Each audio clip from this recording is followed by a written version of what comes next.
خدارا اپنی نسلوں کو آگ سے بچاؤ، خدارا اپنی نسلوں کو آگ سے بچاؤ۔ مچھلی پانی میں ہی ہوتی ہے، اسے کیا معلوم کہ یوں پانی میں رہنا ڈوب کر مرنے کا باعث ہے۔ جنات آگ کے بنے ہیں، انہیں کیا معلوم کہ آگ جسم کو جلا دیتی ہے۔ کیڑے مکوڑے زیر زمین رہتے ہیں، وہ بھی بے خبر ہیں کہ زیر زمین مردے دفن کیے جاتے ہیں۔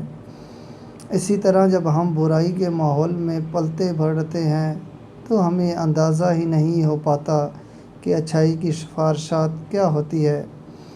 آج کل زیادہ تر بچوں کی پرورش ٹیلی ویژن اور بے لگام موبائل فون کے سامنے ہو رہی ہے۔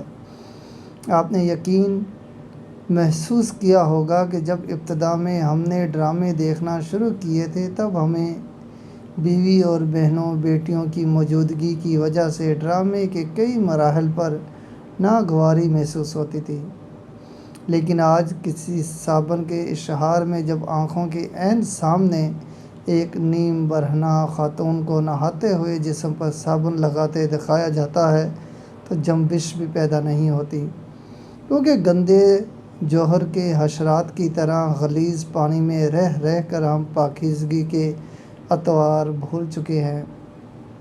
آج فلمی انداز کے نیم برہنہ لباس جب ہم اپنی معصوم بچیوں کو پہناتے ہیں تو در حقیقت ہم اس ناری ماحول کی طرف انہیں لے کے جا رہے ہوتے ہیں جو جسم کو جلا دیتا ہے۔ یونیورسٹی میں بیٹوں کا لڑکیوں کے ساتھ مل بیٹھنا اب والدین کو بھی برا نہیں لگتا، کیونکہ ہم مینڈک کی طرح گرم پانی میں خود کو ڈھالتے جا رہے ہیں۔ تہذیب جو کسی مذہب اور خطے کا لباس ہوتی ہے، اسے ہم تاریخ کی کتابوں میں بند کرتے جا رہے ہیں۔ ٹیلی ویژن کی اسکرین سے لے کر شادی بیاہ اور منگنی کی تقاریب تک ہم جس ماحول کی طرف بڑھ رہے ہیں، یہ ماحول کل تک ہمارے آباء و اجداد کے سامنے حد درجہ قابل نفرت تھا۔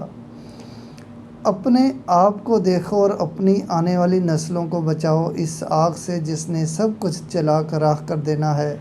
شرم و حیا جو مسلمان کے لیے کئی برائیوں کے خلاف ایک ڈھال کی حیثیت رکھتی ہے، کہیں ہم یہ ڈھال پھینک تو نہیں بیٹھے، کہیں ہم وہ بیج تو نہیں بو رہے جس کی جڑیں کل کو ہماری عمارت ہی اکھاڑ پھینکیں گی۔